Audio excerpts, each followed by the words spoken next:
How to stop smoking weed.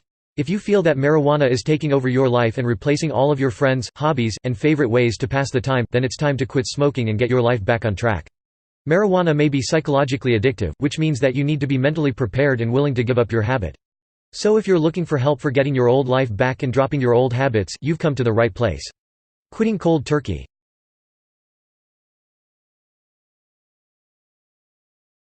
Throw out all your pot and your smoking paraphernalia. If you remove the things that make it easy for you to start smoking again, you might be less likely to give in to your cravings. Here's what you should do. Get rid of any lighters, matches, roach clips, bongs, or containers. Empty out all of your pockets to make sure you didn't miss anything. Flush any remaining weed down the toilet, so you can't simply dig it out of the trash later. Destroy all of your supplies. Or, if you can't render them useless, throw them into a disgusting dumpster so you're not tempted to climb in and get them. You might want to wrap them in a discreet trash bag first, though. Get rid of anything that even makes you want to smoke pot, whether it's your favorite video game or a poster in your room. This may sound extreme, but removing your triggers can help you beat your habit. If you have a dealer, take his number and other contact information out of your phone.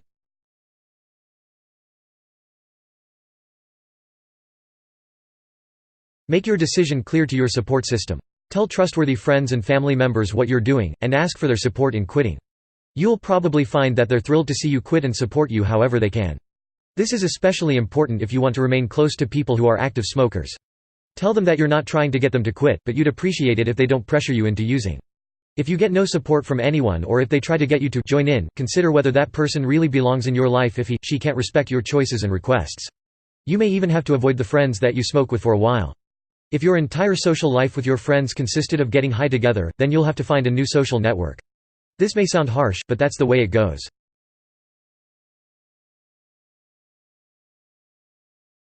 Prepare for withdrawal. The good news is it's temporary. Marijuana withdrawal begins one day after you quit cold turkey, hits a peak after 2 or 3 days, and eventually levels off after 1 or 2 weeks. Sleeplessness, try to avoid caffeine for the first few days, and hit the hay as soon as you're tired in the evening. Decreased appetite, you might feel nauseated at first. Try to eat bland foods that are easy on the stomach, such as bananas, rice, toast, oatmeal and apples. Irritability, as you experience the mood swings that accompany withdrawal, you might find yourself quick to anger or prone to crying. Plan for these ahead of time, and when they happen try to take a step back and acknowledge what's happening. Tell yourself, this isn't me, and this isn't the situation. It's the withdrawal. Repeat it as often as you need to. Anxiety, feeling on edge or generally out of sorts is a common symptom of withdrawal that can come with quitting any drug. When you have a spare minute, close your eyes, breathe deeply, and remember that withdrawal is only temporary. Increased body temperature, you may feel hotter than normal and may start sweating from time to time.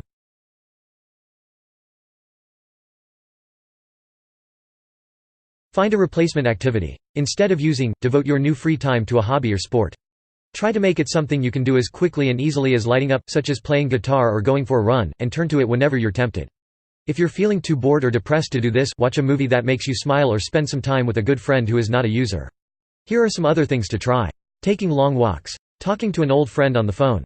Swimming. Cooking. Reading. For example, newspapers, light novels, comic books, adventure stories, juicy biographies. Change your routine. In addition to finding a new hobby, you should switch up your routine so that you don't start missing pot so badly during the time that you usually spent getting high. Here are some things you can do. Change your morning routine. Try getting up a little earlier or later, having something different for breakfast, or showering at a different time. Change your work or school routine. Go to work or school by a different route, sit in a different seat if you can, and eat something different for lunch. Change your study routine. If you normally study in your bedroom, which leads to smoking pot, mix it up and study at a coffee shop or a library. Don't start eating less just to change up your routine, though. You may find that you're less hungry, but you should try to eat the same amount to stay healthy. Manage your urges. You will have an urge, or a craving to smoke, pretty often, and it's important to know how to react to these if you really want to quit. Here are some things you can do to avoid giving in to the craving for pot. Avoid your trigger locations. Don't go to the places that make you want to smoke, whether it's your friend's basement or the SOP under your high school bleachers. Flee the scene. Wherever you find yourself when you get an urge, get out as soon as you can.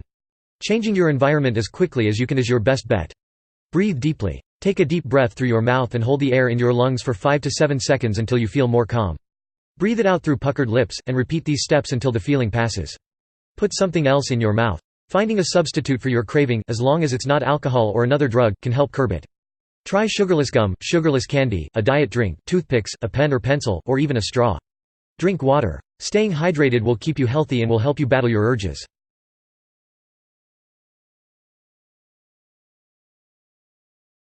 Stick with it. The worst of the withdrawal should be over in a week or two, and we've all heard that saying about how it takes 3 weeks to make or break a habit. By the time a month's passed, you should be completely in the clear and free of your addiction. It might seem like an eternity while you're dealing with it, but try to remember that it's not that long. Plan a small celebration a month from your quit date. Having a milestone to look forward to can help you stay on track, and you can use it as an excuse for a small reward like a night out or a present to yourself.